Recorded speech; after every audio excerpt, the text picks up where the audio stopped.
संदर्भ 1 के अनुसार, यदि किसी उपभोक्ता को किस्तों में भुगतान करने की सुविधा दी गई हो या यदि उपभोक्ता के बकाये विवाद में हैं और न्यायालय द्वारा स्थगन स्टे दिया गया है, तो VMNDD+ क्षेत्र में सब्सिडी उन उपभोक्ताओं पर लागू की जाएगी।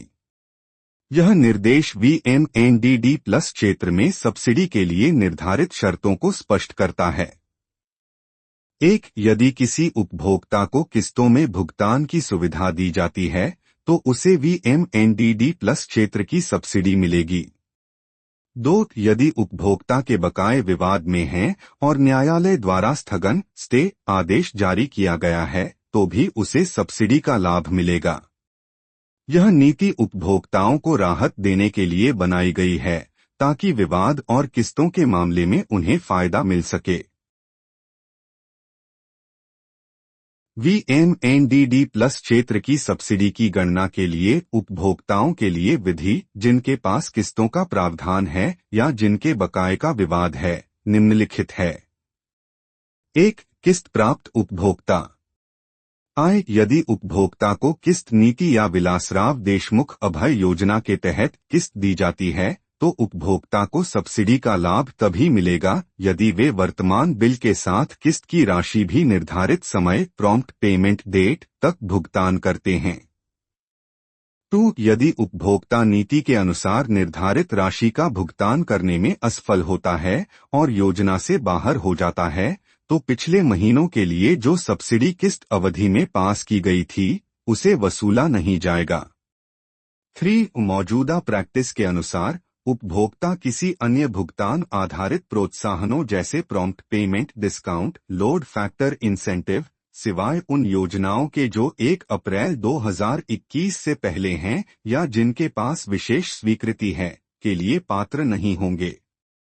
इस निर्देश में बताया गया है कि यदि उपभोक्ता को किस्तों में भुगतान की सुविधा दी जाती है, तो उसे किस तरह से VMNDD+ क्षेत्र की सब्सिडी मिल सकती है।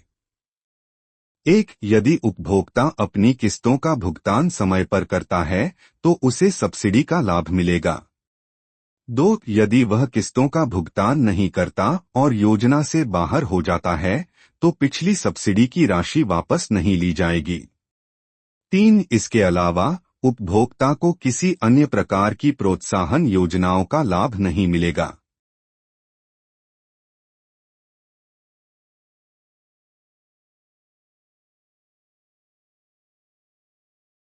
दो विवाद बकाये वाले उपभोक्ता और यदि स्थगन दिया गया है।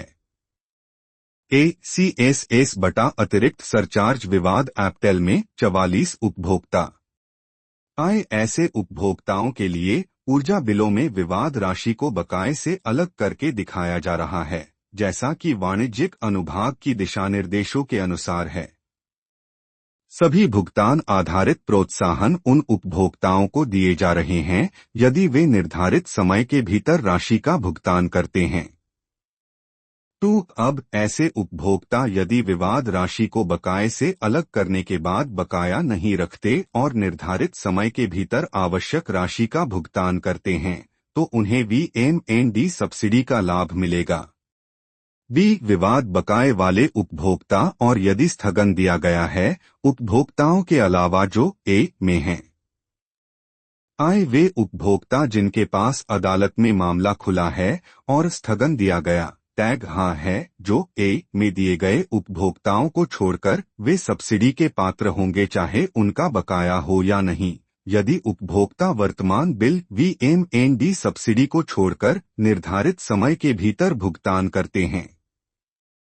इस हिस्से में 2 तरह के उपभोक्ताओं के बारे में बताया गया है। 1. एप्टेल विवाद वाले उपभोक्ता। यदि कोई उपभोक्ता एप्टेल में विवाद कर रहा है तो उसे विवाद राशि को बकाये से अलग करके सब्सिडी दी जा सकती है, बशर्ते वह अपने बकाये का भुगतान करने के बाद समय पर राशि का भुगतान करें। 2. स्थगन मिले उपभोक्ता। अन्य विवाद बकाये वाले। यदि किसी उपभोक्ता के पास अदालत में विवाद है और उसे स्थगन मिला हुआ है, तो वह उपभोक्ता सब्सिडी के लिए पात्र होगा यदि वह अपने वर्तमान बिल का भुगतान समय पर करता है।